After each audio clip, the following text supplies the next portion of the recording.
Welcome to footballgameplan.com, where football makes sense. I'm Emory Hunt, the czar of the playbook, bringing you my 2011 conference preview for the Pac-12, the newly formed Pac-12 with two more new members in the Utah Utes and also the Colorado Buffaloes. So right now we're going to start with the recruiting trail to see how well these teams did this past offseason.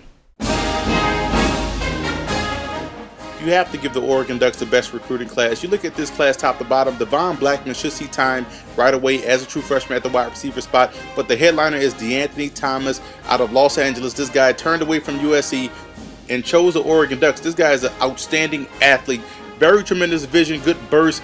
You team him up in that backfield with LaMichael James and redshirt freshman Lachey C-Trunk. This should be an explosive backfield. This guy is going to be a star in the Pac-12. Now here's some other key recruits in the Pac-12 this year. You look at Cal's tailback Brendan Bigelow. If he checks out medically, he may start as a true freshman. This guy will remind a lot of people of Javid Best. Linebacker James Varders out of Georgia should push for some playing time as a true freshman. Ferocious off the edge, should be an aggressive linebacker for the Cardinal. Rusty Fernando will add a lot of punch and pressure to that Oregon State defense. He may end up playing linebacker or bulk up to be a faster defensive end. Linebacker Logan Mays, all he did in high school was live in the backfield, 13.5 sacks as a senior. This guy's going to be tremendous for the Cougars. At 6'6", 250, tight end Austin Safarian Jenkins should give Huskies quarterbacks a huge target in the red zone. Wide receiver George Farmer should be another true freshman that should see a lot of playing time for the Trojans. This guy is explosive and can help out right away on returns. You may be looking at the next Cam Newton right here. Brett Hundley should have an outstanding career for UCLA and may see time this year as a true freshman. Aggressive and intimidating describes Sherrod Harrington for the Colorado Buffaloes. Should help out their secondary a lot. Running back Harvey Lange should see some time as a true freshman, may even start. This guy is 6'1", 220 with a lot of power. I like what I see out of linebacker Rob Hanking, 6'1", 220 pounds. Should be another solid player for the Wildcats, very ferocious tackler. What's impressive about Mike Bercovici is his deep ball accuracy. This guy should be an outstanding quarterback for the Sun Devils. Let's look at some Pac-12 conference superlatives, starting with the best quarterbacks in the Pac-12. I have to go with the Stanford Cardinal. Not only do they have future NFL draft selection in Andrew Luck, who's one of the best players in the country by far by position, but look behind him. There's a lot of talent, especially with true freshmen Evan Crower and Kevin Hogan. These guys were the top at their position this year in high school. Stanford is stacked at the QB spot. Now let's look at the best running backs. You have to go with the Oregon Ducks. LaMichael James may challenge Andrew Luck for the Heisman Trophy, but you look behind him, Lachey C-Strunk and also the freshman DeAnthony Thomas. They're very explosive and they're very fast in that backfield. Best receiving core in the Pac-12, I'm going to go with the Arizona Wildcats. These guys you see right here, Jerron Kreiner could have went to the NFL last season. Tremendous hands, big body, big frame, also knows how to judge balls in the air and is very explosive once he gets the ball in his hands. But you also look at the other two solid players in Dan Buckner and David Roberts. Best offensive line, you got to go with the Stanford Cardinal. These guys open up tremendous holes for the running game, and they do a great job of keeping Andrew Luck clean, the least sacked quarterback in the Pac-12, which is why their offense was able to score a lot of points. Best defensive line, you have to go out west again and go with USC. These guys, you look at the veteran guys they have up front, Nick Perry at the defensive end, Armand Armstead, Dejon Harris in the middle, but keep an eye on true freshman George Yuko. With that group, they're going to cause a lot of problems this season. Best linebackers, I'm going to the desert at Arizona State. Vontaze Burfict should be a top 5 player in the NFL, ferocious hitter, but you also look at linebackers Brandon McGee and even veteran backup Colin Parker. These guys can hit, these guys can seek out the run, these guys can cover in the passing game. That's defensive backs in the Pac-10 conference. I'm going with the Oregon Ducks. You look right here at Cliff Harris, but the safeties John Boyette and Eddie Pleasant is what makes this group very, very special. Best special teams unit, I'm going with the California Golden Bears. You see right here, kickoff return, punt returner. Keenan Allen should be another solid player for the Bears, but punter Brian Anger should be a guy that probably will win the Ray Guy Award this season. Pac-12 offensive MVP, you have to give it to Andrew Luck. This guy right here, not only can he do it in the air, but a very underrated aspect of his game is his ability to make plays with his legs.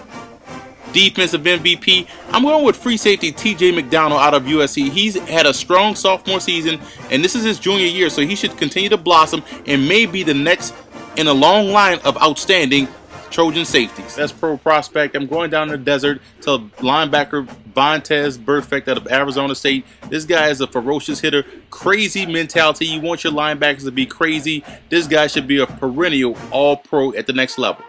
Freshman of the year in the Pac-12. You got to go with Oregon's running back DeAnthony Thomas. He's going to see a lot of carries, and with this type of speed, you should see him in the end zone a lot this season. Team on the rise, I'm going with the Colorado Buffaloes. I like what head coach John Embry is doing. You see right here in the video, that's tailback Tony Jones. Keep an eye on him, but you also have to remember they have Rodney Stewart. And with their running back coach and offensive coordinator Eric Bieniemy, this team should be explosive offensively. Toughest schedule in the Pac-12 conference. I'm going with the Arizona Wildcats. They have a murderous September. You see at Oklahoma State, they get Stanford and Oregon, although they get them at home. But there's road games at USC, at Arizona State, at Washington. And I see my Raging Cajuns hanging out there at the bottom of the schedule. Now here are my conference predictions, starting with the Pac-12 North. Going with number 6, Washington State, the Cougars. Reasons for optimism is Jeff Toole and Marcus Wilson. These guys should find the end zone a lot. Very talented duo. Marcus Wilson is a receiver that has a lot of pro potential. Cause for concern is defensive pressure. Can they get pressure on a quarterback? That's the only question I have. What we will learn from Washington State is that Wazoo will upset at least one ranked team this season. Next up is the California Golden Bears. Reasons for optimism for Cal. You look at the veteran offensive line and the talent they have at the wide receiver spot. Those two things should ease a young quarterback and young running game into this offense. Now, cause for concern is the quarterback question. How are they going to replace Kevin Riley? That's yet to be seen, but what we will learn is that a young defense will step up and surprise teams all season. Oregon State I have at my 4th team. Reasons for optimism, Ryan Katz and that linebacking core. Those linebackers are super aggressive at Oregon State. Cause for concern is offensive line questions and who's going to replace Jaquiz Rogers. That's the biggest concerns. Now what we will learn is linebacker Michael Doctor will make all conference this season. The Washington Huskies I have finishing 3rd. Reasons for optimism is a West Coast offense and a defensive improvement. They improved a lot defensively last year. Now the concern is, can that offensive line improve? Because if they can open up holes for Chris Polk and company, they're going to be fine. What we will learn is that it will be addition by subtraction. Keith Price should be a star in Steve Sarkisian's offense. They're going to be able to complete a lot of passes this season. Number 2, the Oregon Ducks. Reasons for optimism, that offense just got faster with all those talented playmakers that were redshirted last year and influx of true freshmen. Cause for concern is Cliff Harris. Can he stay out of trouble? Can he get his act together? And linebacker depth. They have a lack of depth at linebacker. That's the only thing I have concerns. But what we will learn is the Ducks could win a national title this season. Stanford I have finishing number 1. Reasons for optimism, you have Andrew Luck and an aggressive defense that should cause a lot of problems for opposing offenses. Biggest concerns, where are the big wide receivers? Who is going to step up at wide receiver? But what we will learn is that Andrew Luck is the Heisman Trophy winner and the defense will win some games for the Cardinal. Moving over to the Pac-12 South, starting with the Colorado Buffaloes. Reasons for optimism is that offensive line with their running game. They're going to be able to run the football with Rodney Stewart and Tony Jones. Cause for concern is the secondary holes. How do they replace Jimmy Smith? But what we will learn from the Colorado Buffaloes this season is that running back Tony Jones is going to be a future star. You look at the UCLA Bruins, reasons for optimism is the defensive talent. They're very stacked defensively. Even with the loss of Akeem Ayers, these guys can get after the quarterback. Cause for concern is quarterback play. Who's going to play quarterback? How are they going to be effective? But what we'll learn is that UCLA will get a better year this year from Kevin Prince. Arizona Wildcats I have finishing 4th. Reasons for optimism, offensive firepower. You look at talented quarterback Nick Foles. Some like him, some don't. I like him a lot. Jerron Kreiner, another very good wide receiver. Cause for concern is, can they get to the quarterback? Will they be able to get pressure this season? And what we will learn from these guys this year is they will overcome their road woes. USC I have finishing 3rd. Reasons for optimism, that defensive line is very good. And also Matt Barkley, his progression is going to be key. Cause for concern for the Trojans, a lot of youth and depth on his roster. But what we will learn is that TJ McDonald is the next safety great for the USC Trojans.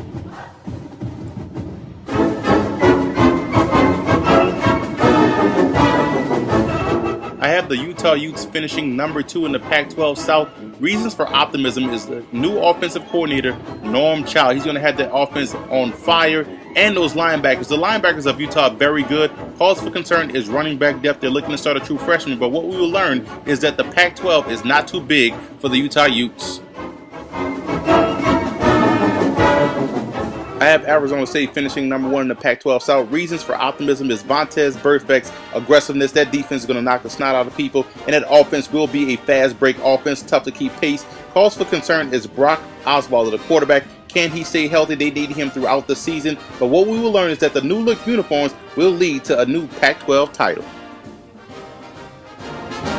For more college football conference previews, visit footballgameplan.com/collegefootball or visit our YouTube channel at youtube.com/footballgameplan. And check out the Football Game Plan radio show, which airs Saturdays 11 a.m. Eastern Time at blogtalkradio.com/footballgameplan.